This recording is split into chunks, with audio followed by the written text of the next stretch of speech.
À voir les frasques de Berlusconi, l'attitude inappropriée de DSK et pire, les délires de Kadhafi, on se dit que le pouvoir peut vraiment faire perdre la tête à ceux qui l'exercent. Mais quel effet a-t-il sur nous, simples mortels? Plusieurs recherches montrent qu'il suffit d'accorder un peu de pouvoir à n'importe quel spécimen pour qu'il prenne la grosse tête ou carrément la perde. Démonstration ce soir avec un étonnant jeu de rôle. À notre instigation, des spécimens se sont mis dans la peau d'un grand réalisateur chargé de diriger puis de payer des comédiennes. Thérèse Lucie. Rôle idéal pour révéler leur goût du pouvoir. Il viendra pas. Ah, excusez-moi, oui. Vous êtes bonne sœur? Sinon on dirait deux copines dans le bistrot du coin. Excusez-moi de vous dire ça un petit peu crûment, mais... Je suis jamais sortie avec un garçon. Attendez. Alors levez-vous un peu, je veux voir un peu plus de... Ah, merci. Résultat de l'expérience, en quelques minutes, les gentils spécimens se sont changés en petits chefs autoritaires. Et lorsqu'on leur a donné le pouvoir de distribuer les salaires, ils se sont réservés la plus grosse part. Le pouvoir change vraiment les gens. La situation de pouvoir modifie la manière avec laquelle on se comporte, la manière avec laquelle on traite les autres et la manière avec laquelle on se perçoit soi-même.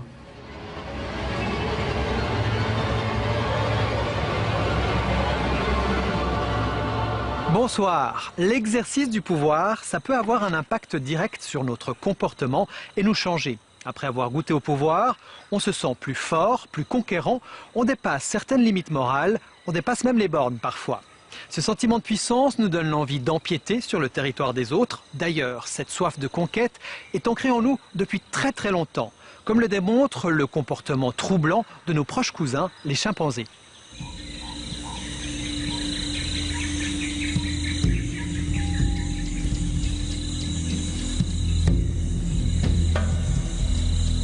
Au cœur de la forêt tropicale ougandaise, un commando de chimpanzés patrouille à la frontière du territoire occupé par son clan.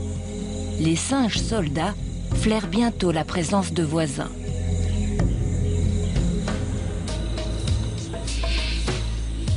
Quand ils font ces patrouilles, ce sont les mâles.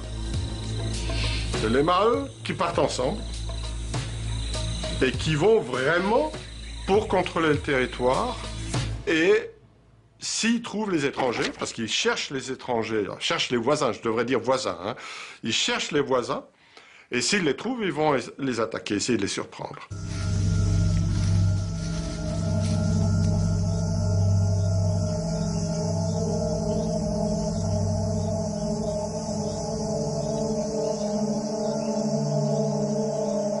Les chimpanzés d'un groupe connaissent la voix de tous les membres du groupe, ce qui est normal, mais surtout sont capables de distinguer la voix des membres de leur groupe par rapport aux voix des étrangers, des voisins.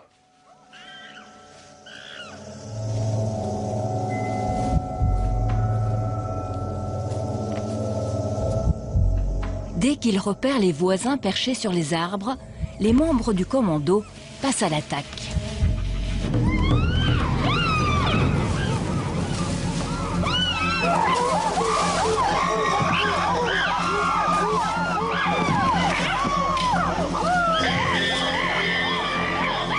La bataille pour le contrôle du territoire est très violente, parfois meurtrière.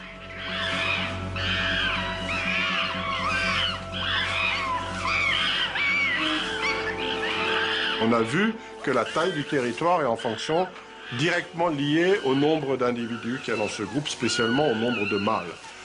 Donc, ils vont toujours tester un peu les voisins, et quand on voit qu'il y a un voisin qui diminue de force, on va prendre un peu de place, un peu de territoire, donc augmenter les ressources alimentaires. Il y a une autre espèce qui veille jalousement sur son territoire. C'est le pique-niquaire du dimanche, un animal diurne, aux aguets, dès l'aube, pour protéger l'espace qu'il a conquis. Il patrouille sans relâche en attendant l'arrivée des femelles chargées de récolter les vivres.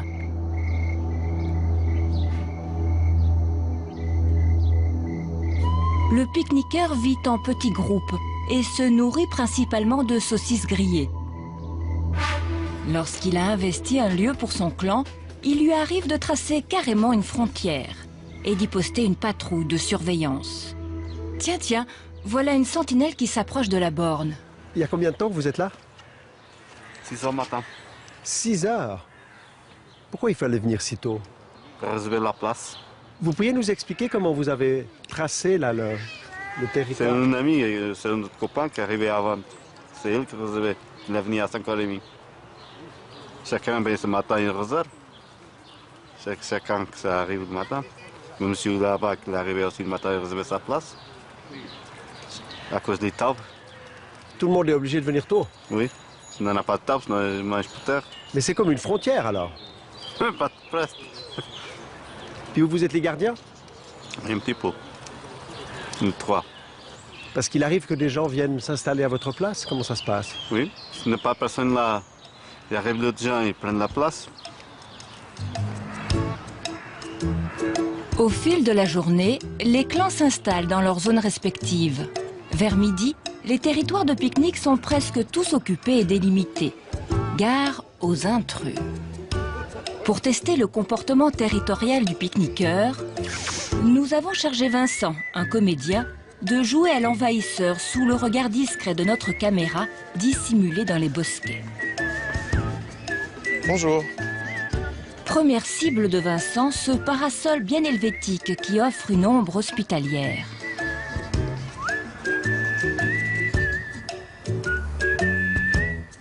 C'est sympa d'avoir pensé à prendre un parasol.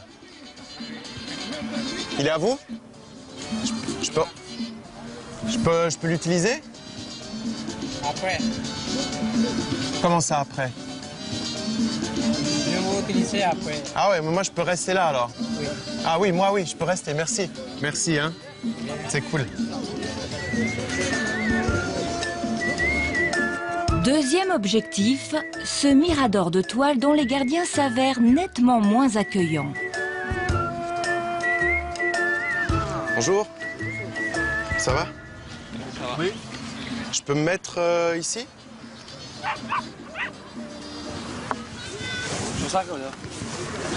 Qu'est-ce qu'on fait? Quoi, qu'est-ce qu'on fait? Quoi, qu'est-ce qu'on fait? Bah, je trinque avec vous. On vous a dit que c'est occupé, c'est privé. Allez vous chercher ailleurs une place, d'accord? Bon. S'il vous plaît. Eh ben, je me suis pas fait des amis aujourd'hui. Voilà. Je peux vous prendre une chips en partant? Prenez juste une chips et D'accord. allez-y. Merci. C'est sympa. Bon dimanche. Ben, à vous aussi. Bon anniversaire, hein? Ouais. Au revoir. Je m'excuse, c'est à qui, ça? Troisième intrusion de Vincent, une table familiale bien garnie. C'est un central. Je peux prendre des chips? Écoutez, c'est réservé là. Pardon? On est en famille, c'est réservé. Allez là-bas, c'est la famille. Pourquoi vous venez? Non, mais toutes les tables sont prises. Nous aussi? Nous aussi, on est là depuis 6 heures du matin. Ouais, ben moi aussi. Et on va attendre 10 personnes. Là, vous n'avez pas la place. On vous donne de l'eau, on vous donne des chips et vous partez. D'accord. Donnez-là une poignée de chips, un verre Ah, de mais c'est chips. sympa.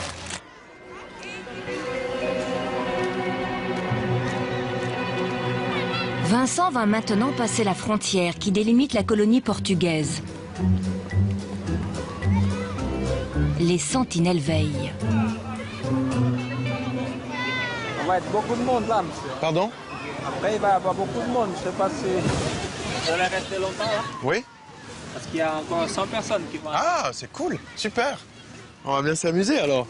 Je sais pas, c'est après ça va. C'est super d'avoir mis les barrières comme ça, on n'est pas dérangé par les enfants, on n'est pas dérangé par les autres personnes. C'est super. C'est une très bonne idée. C'est vous? Mais justement, c'est pour ça que normalement on ne doit pas passer là. Ah. C'est valable aussi pour vous. Ah mince. Ouais. Ah ouais, d'accord. Parce qu'on va être vraiment beaucoup là. Mais là, je peux rester un moment là. C'est après. Vous pouvez rester, mais après il y aura, je sais pas si ça vous dérange pas. Ah non, moi il n'y a pas de problème. Dernière tentative d'incursion, une belle parcelle ombragée avec vue sur le lac et piscine chauffée.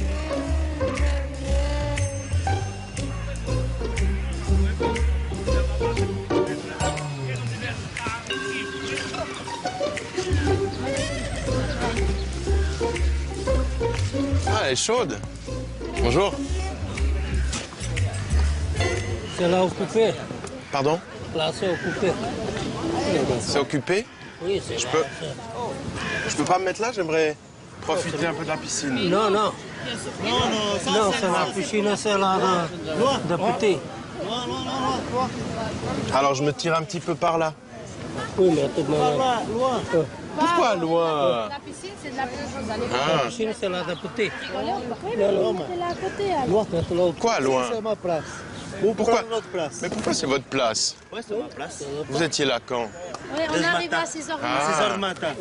Vous allez par là. Bon, par Vous là, avez le lac là-bas. Sinon, vous achetez une piscine et vous mettez dedans. Vous avez vu comment Vincent s'est fait jeter après avoir pénétré dans la parcelle que les pique-niqueurs s'étaient réservée à coups de piquet et de banderoles?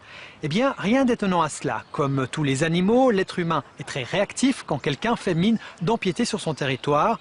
Une réaction quasi instinctive, épidermique, qui trouve son explication dans la nature même de l'homme. L'être humain est, par définition, un être territorial. Et donc, si les gens n'ont pas d'espace à eux, eh bien, ils sont perdus. Ce qu'ont mis en évidence les recherches, c'est que comme s'il y avait autour de nous une sorte d'enveloppe invisible pour protéger sa sphère personnelle, c'est-à-dire son intégrité. Sous nos latitudes, la distance confortable pour engager une conversation est d'environ 45 cm. Et on se sent mal à l'aise si elle est plus grande je sais pas qui... Ouais, Kevin, ou plus réduite. 17h30 après qu'on se retrouve tous pour boire un verre. Parce que d'habitude, il vient pas... Là, je pense pas qu'il va venir. Il faut un minimum de distance. Si elle n'est pas respectée, eh bien, on va sentir de la gêne ou on va même sentir la frustration, y compris de l'agressivité.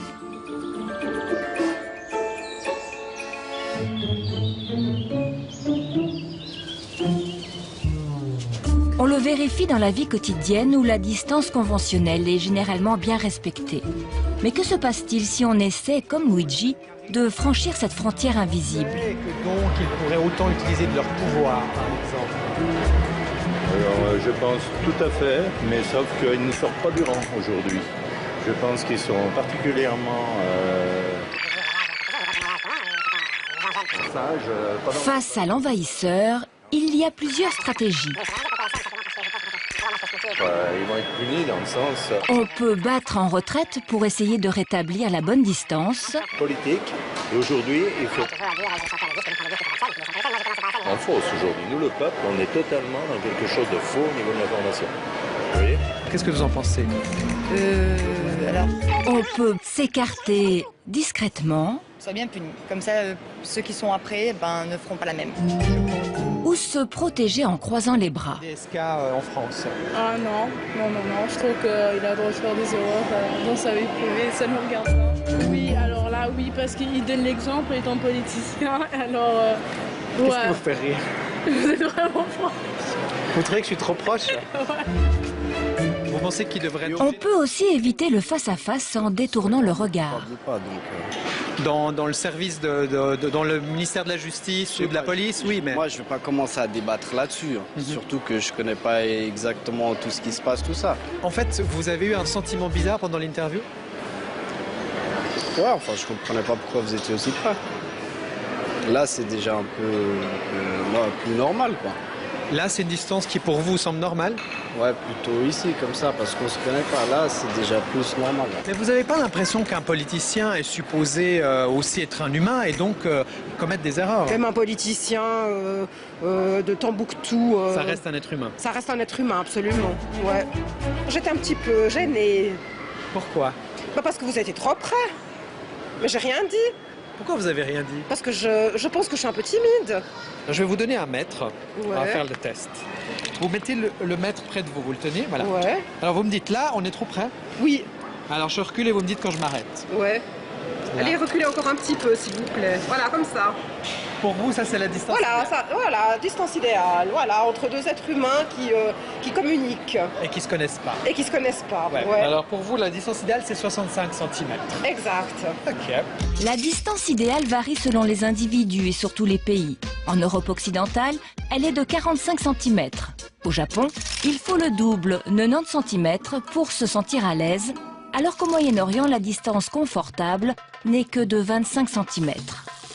si la distance sociale change selon les cultures, la distance intime, celle qui, dit-on, permet de percevoir l'haleine de l'autre, est universelle.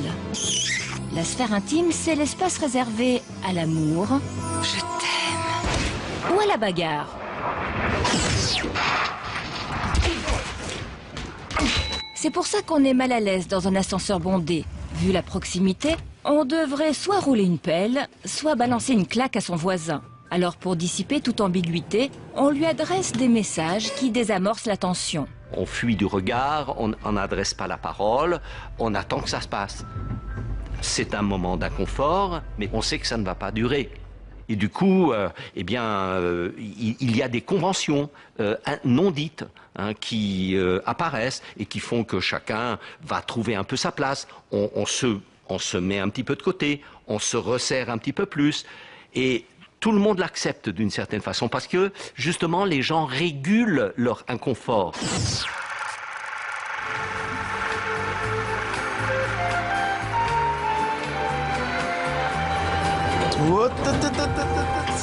Pardon, excusez-moi. Pardon. Pardon. Oula, mais ça choucroute ici, les filles. Il y a les molos avec la cocotte, hein, ça se marie mal avec la chaleur. Ça, c'est certain. Qu'est-ce qui se passe dans un espace moins confiné lorsqu'on a toute la place à disposition? Comment s'établissent les distances? Test pratique en caméra cachée dans une salle d'attente où des spécimens sont priés de s'asseoir. Anne-Laure se pose au milieu d'un canapé et prend ses aises. Bonjour. Bonjour. Lorsque tout l'espace est disponible, on a plutôt tendance à se mettre le plus loin possible de la personne qu'on ne connaît pas, si elle n'est pas quelqu'un qui nous est familier, évidemment. Ah oui, c'est pas ça que je suis... Au deuxième round, nous introduisons une complice qui franchit allègrement la frontière de la sphère intime et va littéralement se coller à Anne-Laure. D'un côté, je voulais lui laisser de la place, et puis de l'autre, peut-être, je voulais pas être trop proche d'elle, ce qui fait que j'ai eu un mouvement de recul pour pas être collée, effectivement serrée à elle. Je fais la fiction. La télé, c'est la première fois. Bonjour. Au troisième round, la salle se remplit et les sièges se raréfient. Les spécimens oseront-ils déplacer la veste que nous avons intentionnellement déposée sur un siège pour indiquer que la place est occupée? Je sais pas qui s'est étalé là. J'ai pensé que c'était quelqu'un qui s'était absenté, donc je voulais pas prendre sa place si elle avait posé ses affaires. Les spécimens ont donc scrupuleusement respecté le marqueur que nous avions déposé. Le marqueur est précisément un prolongement de nous-mêmes, c'est une extension de la personne. Et tout ce qui est identifié comme une extension de nous-mêmes, eh bien, va être perçu par les autres dans un rapport social, dans une relation, comme étant à prendre en considération et donc à ne pas transgresser en quelque sorte.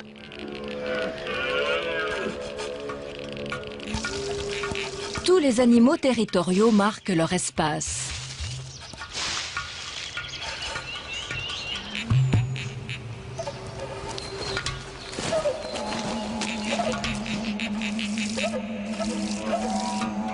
Le pique-niqueur, lui aussi, délimite son territoire en répandant son odeur de barbecue et ses signaux musicaux, en déposant sa serviette de bain ou en plantant son parasol. Version civile du drapeau qui signale la conquête militaire ou spatiale.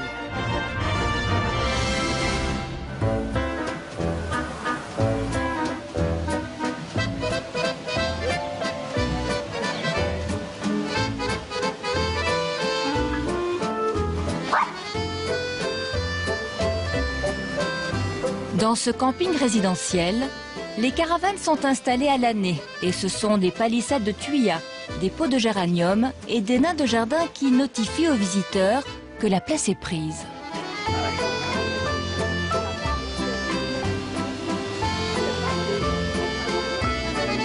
Comme vous pouvez le constater, il n'y a aucune barrière ici, c'est que des plantes, il n'y a pas de porte. Par contre, chacun respecte l'intimité du voisin. Mais elle est tracée quand même, cette limite? Elle est tracée puisque vous le voyez avec cette petite barrière en béton qu'il y a ici. Et puis de l'autre côté, c'est... La même chose, mais c'est des tuyas. Pas de mur, pas de briques. Quand on franchit cette porte, on arrive chez vous alors? Voilà, mais c'est mon territoire. Donc je décide de qui la franchir, je décide de combien de temps on va rester là. C'est là où je suis en paix et c'est là où je dors le mieux. Ici, j'ai appelé la caravane la tanière, c'est pas pour rien. Je suis en paix complète. J'ai pas le moindre problème. Donc je sacrifierai tout avant la caravane. Ouais. À chacun sa tanière et son territoire. Pour s'épanouir, certains se contentent de quelques mètres carrés. D'autres ont besoin de grands espaces à conquérir. Bonjour, bonjour. Alors, on passe au boulot, on va dans la cabane ou bien on va sur le chantier? Sur le chantier. Sur le chantier, c'est parfait. Promoteur et bâtisseur, Bernard Nicot nous fait visiter au pas de charge un de ses nombreux projets. Ouais, il fait beau, c'est superbe. Pas de temps à perdre, l'empereur roman de l'immobilier a 26 chantiers sur le feu.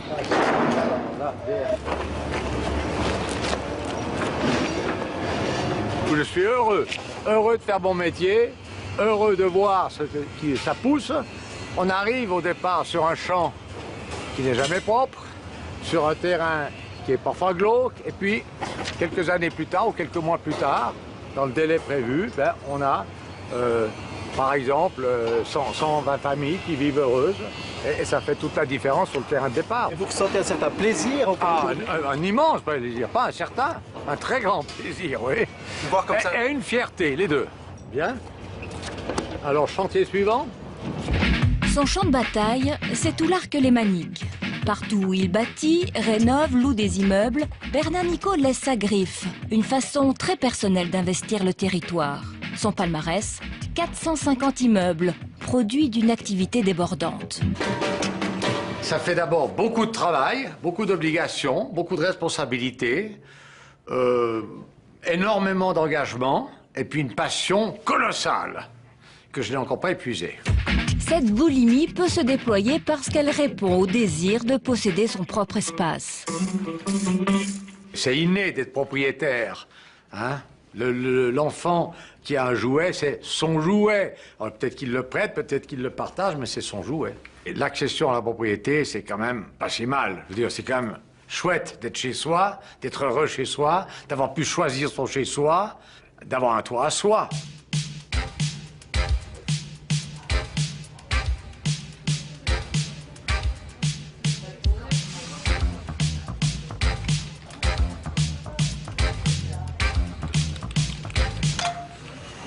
Dans la vie privée, le besoin d'avoir un toit à soi, son propre espace, est reconnu et bien établi. Ce qui n'est pas forcément le cas dans le monde professionnel. L'époque des bureaux individuels est révolue depuis belle lurette. Désormais, tout le monde travaille dans des bureaux collectifs, autrement dit, des open space. Ils ont beau être généralisés, les open space n'ont pas la cote. Un jeune concepteur Internet qui a passé plusieurs années dans ces bureaux collectifs les trouve carrément infréquentables. Quand on arrive dans un open space, on a l'impression que c'est un espace où tout le monde partage la même aventure. On est tous logés à la même enseigne. C'est-à-dire que les bureaux sont en bois aggloméré beige, il y a les mêmes petites loupiottes. Enfin, c'est pas le luxe, hein, c'est fonctionnel. Les chefs sont logés à la même enseigne. Mais en fait, si on regarde de près, c'est pas vrai. C'est-à-dire que souvent, ce qui va se passer, c'est que les stagiaires vont être en bordure de couloir. Et on va voir leur écran. Et les plus seniors vont être près de la fenêtre, on ne voit pas leur écran. Et le mieux, c'est d'être dos au mur, près de la fenêtre. Parce que là, on n'a personne qui peut arriver derrière nous. Et donc, on est protégé du regard de l'autre. Et ça, c'est très important. Il y a une hiérarchie géographique de l'espace de travail. Parce qu'il n'y a plus d'espace personnel ? Plus d'espace personnel, on doit être disponible, on doit être ouvert, son écran. On vit à visage et écran ouvert, en fait, en open space.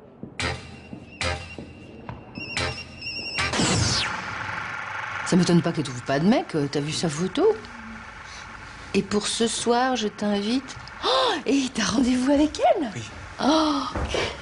Dites donc, mon petit Xavier, Internet, c'est à usage exclusivement professionnel. On vous l'avait déjà dit. Et c'est pas votre bureau, là? Non. Foutez-moi le camp. Elle est pas mal, hein, quand même. Ce que j'ai essayé de faire, c'était de me protéger. Et d'ailleurs, j'étais pas le seul. Tout le monde essayait de trouver des stratégies sans dire ce qu'il faut. Faut pas dire qu'on veut se cacher du regard de l'autre. Donc on fait semblant que c'est venu de façon accidentelle. Donc moi, je récupérais les magazines. Parce que j'étais dans une agence d'achat d'espace, de médias, donc on avait plein de magazines, on était tous abonnés. Et je me faisais des piles de journaux pour me protéger des regards des autres, parce que les gens qui arrivaient par derrière dans le couloir me voyaient mon ordinateur.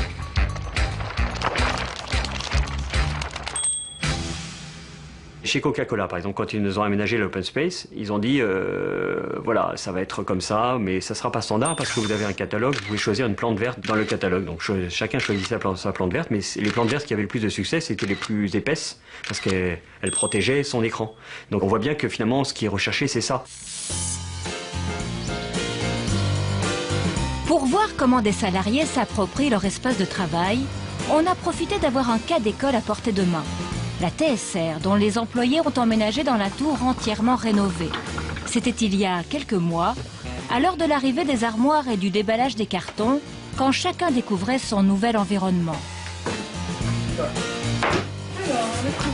Il faut surtout se réapproprier l'espace parce que c'est gris et noir. Donc c'est pas drôle du tout. Donc on va y mettre de la couleur, on va un peu habiter cet espace-là. Il faut se le réapproprier. Moi j'aime bien personnaliser, je trouve que c'est important. Se sentir quand on arrive au travail, se sentir un peu chez soi aussi, c'est bien. Je suis tout perdu. C'est un peu plus froid aussi ici. C'est plus neuf, c'est plus moderne, c'est un peu impersonnel. Mais on va l'habiter au bout d'un moment. C'est vide. Ah, t'as raison, c'est vraiment sinistre. Ça manque de vie. Hein. De toute façon, on va respecter le règlement pendant 3 semaines et puis après on aménagera avec nos trucs à nous. Alors, c'est mieux, non hein? Moderne, design high-tech, lounge. Hein? Alors terminez le bordel, le squat. Hein? Maintenant c'est sérieux, professionnel et sobre. Hein? Excusez-moi, je la mets où? Il y a l'étiquette Vanessa Auberson dessus. Oui, c'est pour moi. Ça m'aide à me concentrer.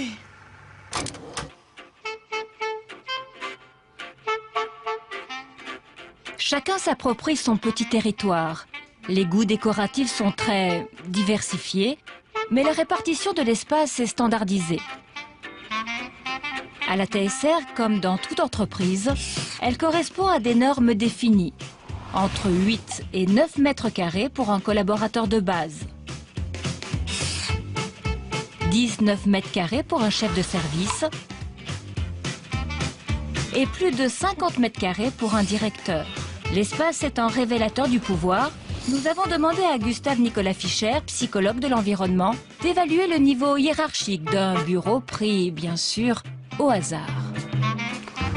Oui, dis donc, là nous sommes déjà dans un espace noble par rapport à ce que nous avons vu avant. À première vue, cet espace n'est pas réservé au petit peuple, on va dire.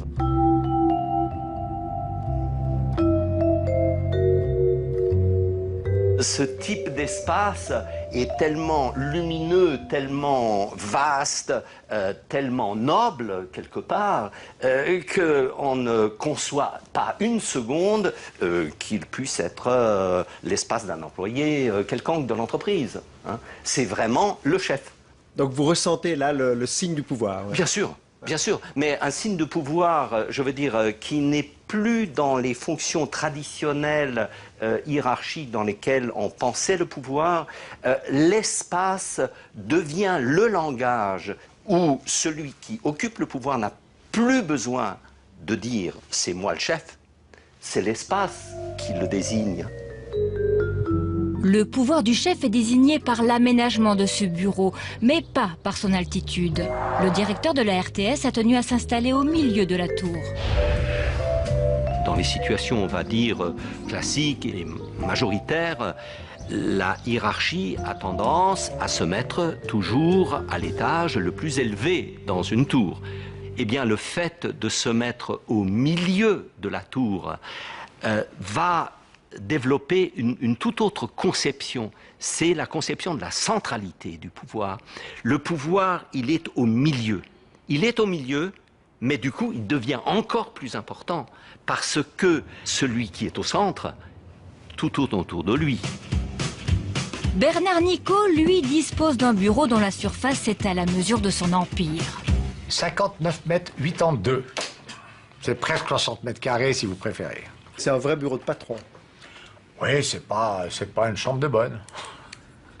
C'est là que, quand il y a des problèmes, on les règle le dimanche en fin d'après-midi, sur convocation. Ah, sur convocation? Ouais. C'est-à-dire, expliquez-nous. C'est-à-dire que s'il y a une convocation pour le dimanche en fin d'après-midi, c'est qu'il y a un problème à régler. Bernard Nicot assume son rôle de patron avec la même énergie qu'il met à investir le terrain à bâtir. Livraison. 1er septembre et le bâtiment 1er septembre est... quoi? Quelle année? 2012. Et le est le 15 octobre 2012. Bon. Comment vous définiriez votre style de management? C'est un management sévère, avec beaucoup de rigueur, qui a plus à tenir de l'organisation militaire que de la parapsychologie qui traîne dans cette démocratie molle dans laquelle nous vivons. C'est-à-dire que c'est vous qui décidez? Oui, monsieur. Sur les délais, on est au clair. Oui. Sur la technique, on est au clair. Oui. Sur la livraison, tout est en ordre. Elle sera respectée. Aujourd'hui, on parle beaucoup d'organisation horizontale, de management participatif. Écoutez, le blablabla de l'école vaudoise, il n'y a pas besoin de m'en parler, c'est du blabla et du pipeau. Allez voir les Chinois qui, eux, réussissent, puis vous verrez s'ils parlent comme vous. Ils parlent comme moi. Mais tout tourne autour de vous dans cette entreprise? Je dirais que je ne suis pas très effacé. Manifestement, l'exercice du pouvoir renforce l'ego des chefs. Mais qu'en est-il pour les simples humains? Que se passe-t-il si on leur donne du pouvoir? Pour le mesurer, nous avons reproduit une expérience scientifique et avons réuni un échantillon de spécimens. Premier acte, ils doivent répondre à des questionnaires.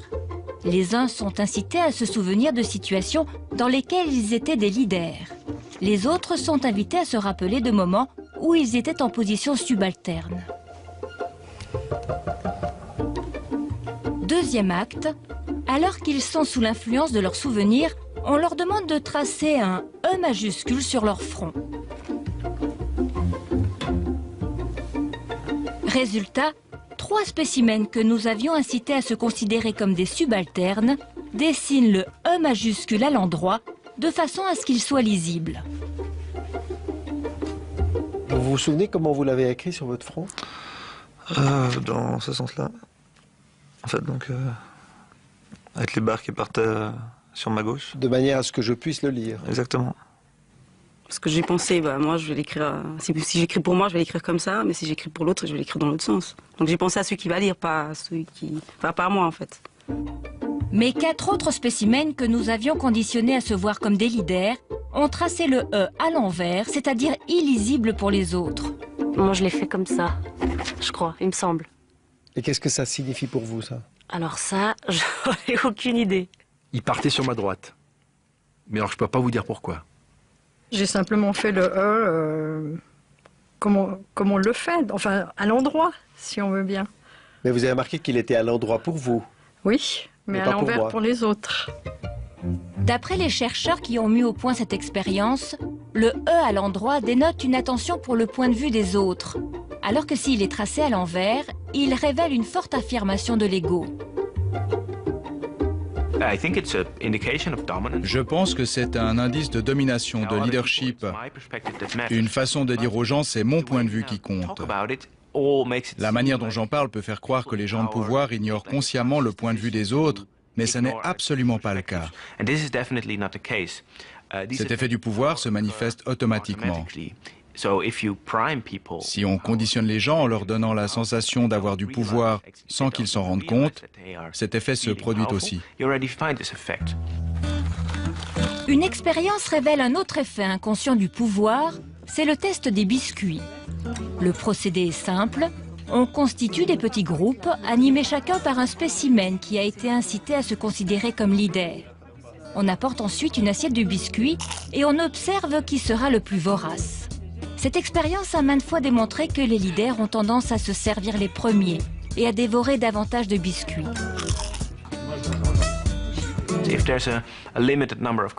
S'il y a un nombre limité de biscuits, ça ne se fait pas de les manger tous parce qu'il n'en restera plus pour les autres. Donc il faut se restreindre, se limiter. Les gens qui ont du pouvoir mangent tout ce qu'ils veulent parce qu'ils ne font plus vraiment attention à ces règles de politesse, à ces restrictions. Ça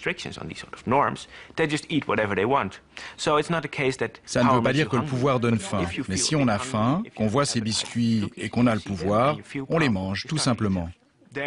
Il y a beaucoup moins de frontières morales. On ne les voit simplement pas, elles sont là, mais on n'en tient pas compte. Ça n'est pas limité aux biscuits, ça peut être n'importe quoi. Ça peut être le sexe. Ça peut être le sexe. En termes de comportement, le rapport au biscuit ou au sexe est psychologiquement le même. Si on a une relation stable avec quelqu'un, il y a une règle qui dit qu'on ne doit pas avoir de rapport sexuel avec une autre personne. Pas de relation extra-conjugale. Mais ceux qui ont du pouvoir sont désinhibés. Ils oublient ces règles et ils suivent leurs pulsions. Si leurs pulsions les incitent à coucher avec quelqu'un, ils auront tendance à le faire. D'après les recherches, et comme le montre l'actualité italienne et française, le pouvoir désinhibe ceux qui l'exercent. Il les pousse à transgresser les règles, qu'elles soient morales ou de politesse. Quand DSK se lâche, Sarkozy se fâche.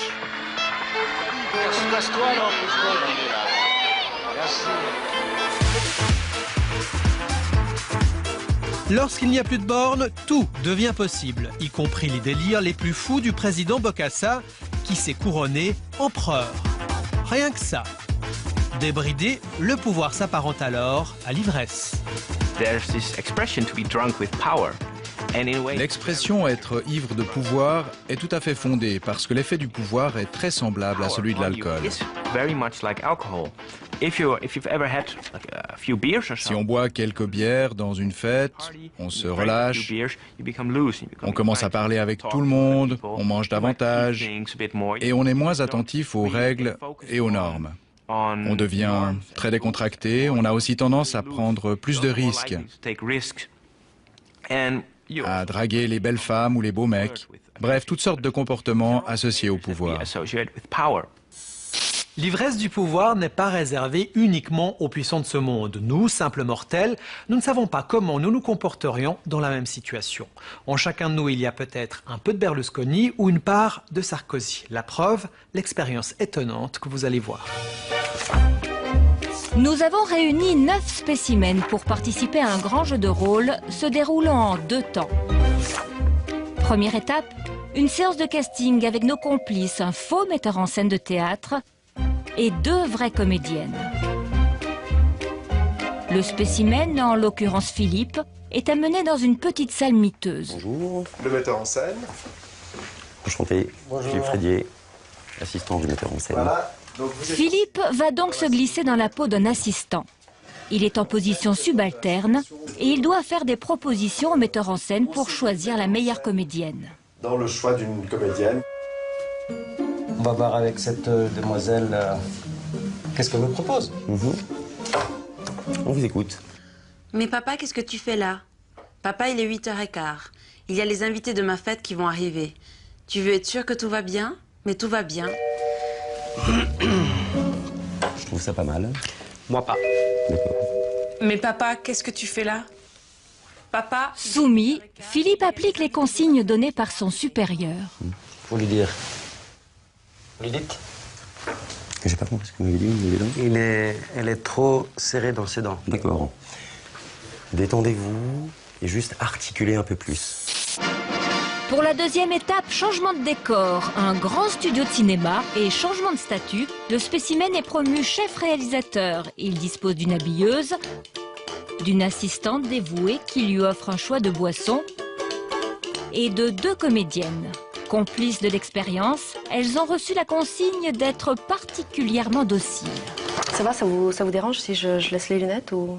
Pour le moment, non, ça me dérange pas. Dès que Philippe endosse son nouveau rôle, sa timidité s'évapore. Il adopte un ton décidé. Sans restriction et sans témoin. Je vous arrête. Alors, oui. Effectivement, on est chez les carmélites. D'accord. Mais peut-être un peu plus de conviction, parce que là, c'est très monocorde, c'est très plat. Votre mère a encore envoyé une dépêche. Viendra pas. Ah bon? Et votre eczéma? Pire. Pas mal. Je ferai qu'une chose maintenant, je vous rapprocherai. Oui. Parce que là, vous êtes trop détendu. Donc, c'est le café, on est chez Martel, on se mange un petit... Donc, mais toujours assise? Oui, oui. Okay. Assis me va bien. Ça, c'est... Comme ça? Pas tant de détails. Enfin, quelque chose qui soit un petit peu plus confidentiel, plus... Voilà. Vous êtes entre vous. Même voilà. On ne peut pas les mettre parallèles, mais voilà, très proches. Voilà, histoire qu'on puisse... Exactement. Ça va. Vous voulez que j'attache mes cheveux, peut-être, ou... Non, ça ira. Ça ira. C'est Marie-Madeleine, pour l'instant, ça va. Intérieurement, vous vous êtes senti différent que dans la première situation? Oui. Oui, parce que je n'étais pas l'assistant. Parce que j'étais là et que je sentais le regard des gens autour et que j'avais une assistante. Et ça donne une certaine force, en fait. Voilà. C'est une certaine motivation que de se dire, bon, je suis dans un rôle, certes, mais les gens comptent sur moi et j'ai quelqu'un qui est en dessous. Donc c'est à moi de prendre les rênes, c'est à moi de donner un peu la direction au bateau. Voilà. C'est valorisant? Oui. Ah, complètement. Alors, bonjour. Bonjour. La même évolution s'observe chez Karine. Soumettre un petit texte à Mélanie et Alexandra. Mais papa, qu'est-ce que tu fais là? Papa, il est 8h15. Il y a les invités de ma fête qui vont arriver. Moi, je trouve qu'elle peut faire encore mieux, naturellement. Et on va essayer de lui redonner le même registre. Elle se montre réservée et soumise dans la peau d'une assistante. Vous êtes d'accord? Oui, on peut essayer, oui. Mais dans la posture d'une grande réalisatrice, Karine prend soudainement beaucoup d'assurance. Un café, un jus d'orange, un thé froid. Ça va aller pour le moment. Ça va? Oui, très bien. Après... Elle s'affirme et se met à parler au « je ». Debout, en fait, j'aimerais vraiment que ce soit vivant, interactif, et peut-être vous avancer un peu plus près de moi, plutôt que de rester caché derrière la table. Alors, on va reprendre au début. Mais je vous jure, madame, j'ai jamais couché avec un garçon. Marie-Thérèse, ne jurez pas, je vous en prie. D'accord. Alors, on le fait une dernière fois. Essayez, alors pour le moment, je vous demande pas de le savoir par cœur, mais essayez d'être plus détaché du texte. Peut-être plus vous savez un peu mieux, mais... Alors là, je me sentais supérieure. C'est moi qui devais diriger tout. Tout le monde était à mes ordres, sous mes ordres, on va dire. Il y avait une part de plaisir, de fierté, de se dire waouh, c'est moi qui gère les deux actrices, la costumière, enfin que j'ai une assistante personnelle. Donc oui, ça procure un plaisir, c'est clair. Alors bonjour Roger. Bonjour. Fourio. C'est Fourio. Lorsqu'il est coaché par le metteur en scène, Roger semble complètement perdu. On va commencer. Donc l'histoire est la suivante. Vous allez, j'espère, m'assister en me donnant des bons conseils. D'accord, oui. Vous êtes d'accord? Très bien. Mais non, papa, ça ne sent pas mauvais, c'est mon nouveau parfum. Shampoing à la pomme, parfum à la vanille, savon à la fraise. Qu'est-ce que vous pensez? Je pense que ça me semble un petit peu académique. Bien sûr, on lui a demandé de le faire académique. Académique, d'accord. On a commencé par ça pour... vous jouerez le rôle de la... Quand il est seul maître à bord dans le grand studio, Roger prend la posture du chef. On commence assise. Commencez, je veux d'abord voir une petite impression comment ça se présente.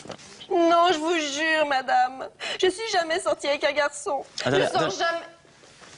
Alors levez-vous un peu, je veux voir un peu plus de... Ah, merci. Allez-y. Vous êtes bien allé au bal un soir? Non, je vous jure, je vais jamais au bal. Arrêtez de jurer. Ouais, on va changer de costume peut-être. D'accord. Alors prenez vraiment un costume, donnez-lui s'il vous plaît un costume qui va plus avec Marie-Thérèse. Excusez-moi.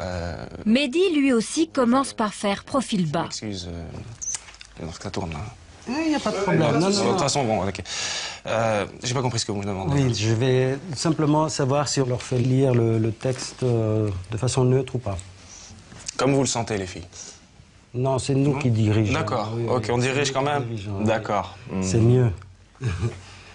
Bah, écoutez, c'est vous le chef. Quand c'est lui le chef, Mehdi se prend vite au jeu du pouvoir. J'aimerais voir Thérèse. S'il vous plaît. Vous avez une idée de qui va interpréter Thérèse et Lucie? Thérèse, Lucie. Pardon? Thérèse et Lucie. D'accord. Mais enfin, Marie-Thérèse, comment avez-vous pu rester 5 mois sans me dire la vérité? Je voyais bien que votre ventre s'arrondissait. Excusez-moi. Oui. Vous êtes bonne sœur? Sinon, on dirait 2 copines dans le bistrot du coin. Excusez-moi de dire ça un petit peu crûment, mais j'aimerais vraiment avoir 2 bonnes sœurs. Hein. Vous êtes bonne sœur, vous avez aucun contact avec rien du tout. Je veux dire, là, c'était limite... Non, j'aimerais vraiment des bonnes sœurs, hein, de la rigidité qui va avec. Merci. J'ai bien aimé pouvoir diriger, pouvoir imposer sa vision de la pièce, du moment. J'ai bien aimé. Ouais, non, c'était déjà plus plaisant. Quand on n'a personne, j'ai essayé de regarder l'assistante si elle avait quelque chose à me dire. Visiblement, c'était moi le boss, donc dans une finalité, on aimerait tous être le boss. Madame Le Quesnoy. Le pouvoir rend plus confiant, plus sûr de soi, plus créatif. Mais il a aussi des effets sonnants et trébuchants. Après chaque séance de casting, les spécimens devaient fixer et répartir les salaires. Mais on ne les verra pas agir dans cette partie de l'expérience, car nous avons voulu garantir leur anonymat. Nous avons donc reconstitué avec des figurants les principales phases du test. Vous avez vu. Après la première séance de casting, où ils étaient assistants du metteur en scène, les spécimens ont reçu une enveloppe contenant 100 francs, un salaire à répartir entre les comédiennes et eux-mêmes. L'opération s'est faite à l'abri des regards. Résultat de cette répartition, en moyenne, les 9 spécimens ont distribué la majeure partie de la somme aux 2 comédiennes. Ils se sont mis dans la poche un peu moins de la moitié du salaire global. Après la deuxième séance de casting, où ils avaient le pouvoir d'un chef réalisateur, les spécimens ont reçu une deuxième enveloppe contenant 200 francs. Résultat de cette deuxième répartition, en moyenne, les 9 spécimens se sont montrés pingres avec les comédiennes. Ils ont gardé pour eux presque 2/3 du salaire global, soit beaucoup plus que lorsqu'ils étaient dans un rôle subalterne. Comment avez-vous vécu cette répartition? Alors pour le premier, étant donné que c'était pas moi le patron, j'ai fait une répartition plus ou moins équitable. C'est-à-dire j'ai commencé par donner la même chose à tout le monde. J'ai donné un peu plus pour celle que j'aurais pensé garder. Et moi, je me suis un peu sucré aussi. Parce qu'en même temps, voilà, j'ai la caisse, en même temps, voilà. Puis deuxième situation? Deuxième situation, j'ai tout de suite commencé en étant le réalisateur. Donc j'ai commencé par me donner ma part, enfin, hors d'idée. Et ensuite, j'ai donné les répartitions pour les comédiennes. Pas trop difficile de choisir les parts? Non. C'était plus simple, en fait, quand on a, en tant que réalisateur, d'avoir... comment dire, les clés du budget. Quand on a cet argent, et je pense que je suis pas la première à le dire, mais quand on a cet argent dans les mains, on a envie de tout garder pour soi. Et puis on se dit non, on peut pas, il faut quand même partager. Et puis chacun en fait a sa place et chacun mérite sa rétribution. Mais on le garde un peu pour soi quand même. Ah oui, quand même. En fait, en tant qu'assistante, je pense que j'ai plus donné donc à l'assistante moi-même qu'aux comédiennes. Mais c'était à peu près équitable, je crois. Et puis dans le cas du metteur en scène, à ce moment-là, c'est différent. Metteur en scène, j'ai estimé qu'il avait un poste plus important, plus de responsabilités, plus de prise de décision, donc plus de risques. Et donc je lui ai donné beaucoup plus, ouais. À vous-même, donc? Bah ouais. J'ai honte de le dire, hein, mais bon. Notre jeu de rôle est la version raccourcie et filmée d'une grande recherche scientifique menée à l'Université de Lausanne. Le jeune économiste Samuel Bendahan et ses collègues ont réussi à mesurer l'effet du pouvoir sur 170 personnes placées dans un rôle de leader qui interagissaient par ordinateur. Leur comportement fut semblable à celui de nos spécimens. Je pense que la première leçon qu'on peut tirer, c'est que le pouvoir change vraiment les gens. La situation de pouvoir modifie la manière avec laquelle on se comporte, la manière avec laquelle on traite les autres et la manière avec laquelle on se perçoit soi-même. Mais ça touche n'importe qui. Alors je pense que ça touche n'importe qui parce qu'on sait dans beaucoup de cas, dans beaucoup d'expériences, on voit que la situation a une forte influence sur le comportement des gens. Et donc je pense que chacun peut être touché par le pouvoir, pas forcément de la même manière. Il y a des gens qui sont touchés différemment. On voit dans toutes les expériences qu'on fait, il y a des gens qui peuvent résister par exemple aux méfaits du pouvoir. Mais en général, on voit qu'il y a une tendance générale du pouvoir à transformer les gens et pas forcément toujours pour les rendre sur leur meilleur jour. Dites-moi Vanessa, ça fait combien de temps que vous êtes chez nous? Bientôt 2 ans. Et vous ne savez toujours pas que je prends 2 sucres dans mon café? Pas très fut-fut, machine.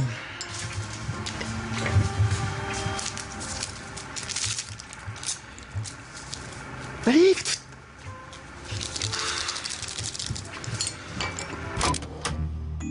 Le pouvoir rend non seulement autoritaire, mais incite aussi à la combine. Dans notre expérience, après chaque casting, nos spécimens pouvaient obtenir un bonus financier en répondant à 2 questionnaires portant sur leurs connaissances en théâtre, puis en cinéma. Dans les 2 cas, les questions posées étaient particulièrement difficiles. Exemple.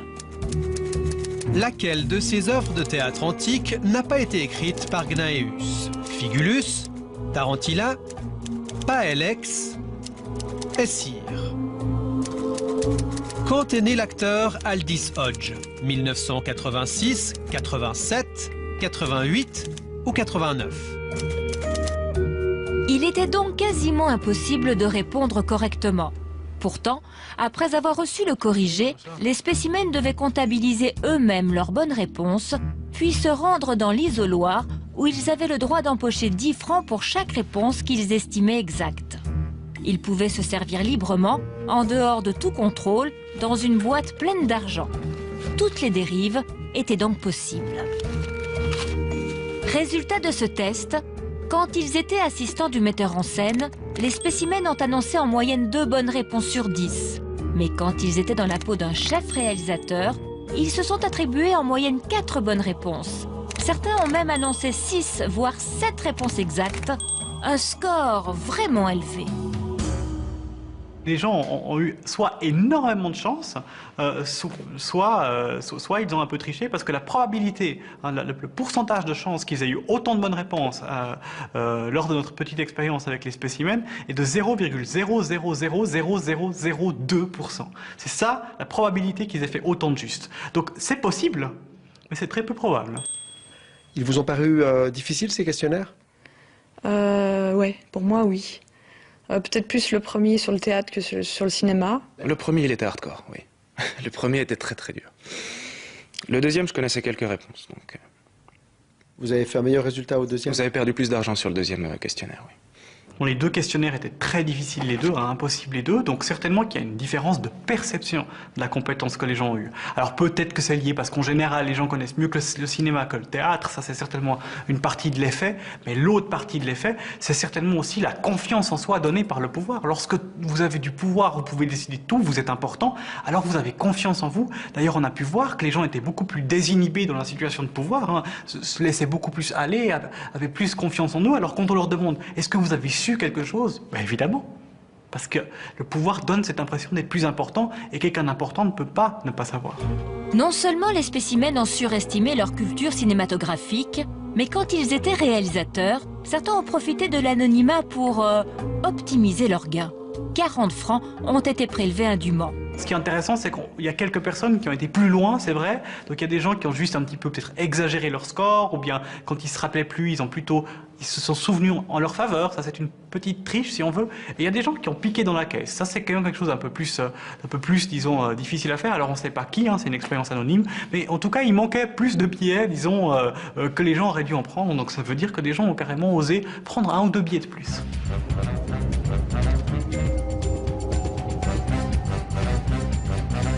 Rappelons-nous que nous faisons des expériences qui ont été faites sur des tas de personnes complètement différentes et que l'effet de la situation sur le comportement, c'est quelque chose de généralisé, c'est pas des mauvaises personnes, ça marche chez tout le monde d'être affecté par la situation. Ça, c'est la première chose.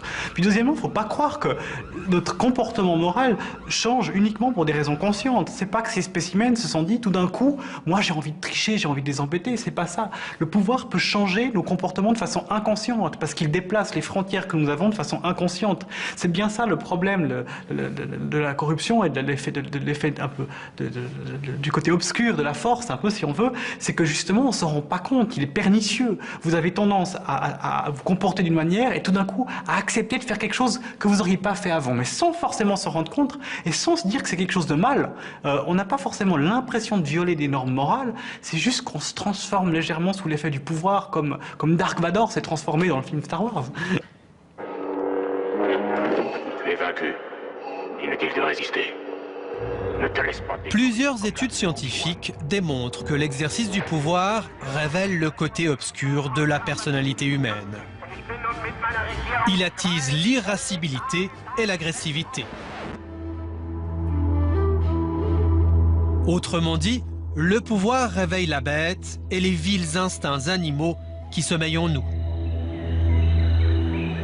Il nous fait ressembler à ces chimpanzés mâles dominants qui terrorisent leur clan du haut de leur autorité.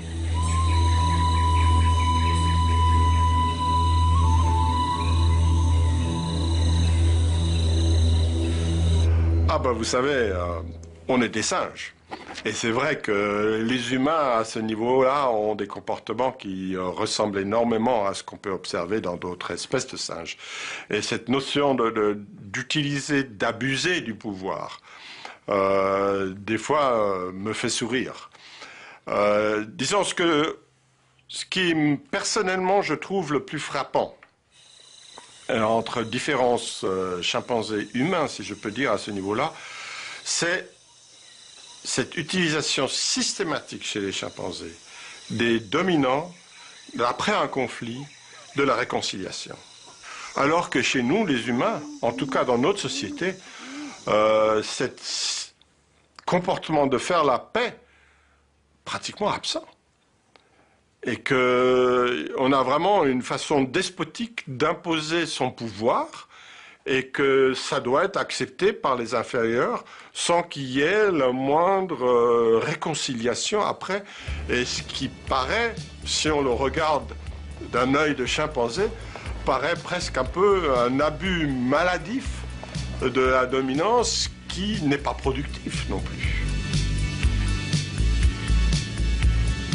Quand il est despotique, le pouvoir a besoin de contrepoids.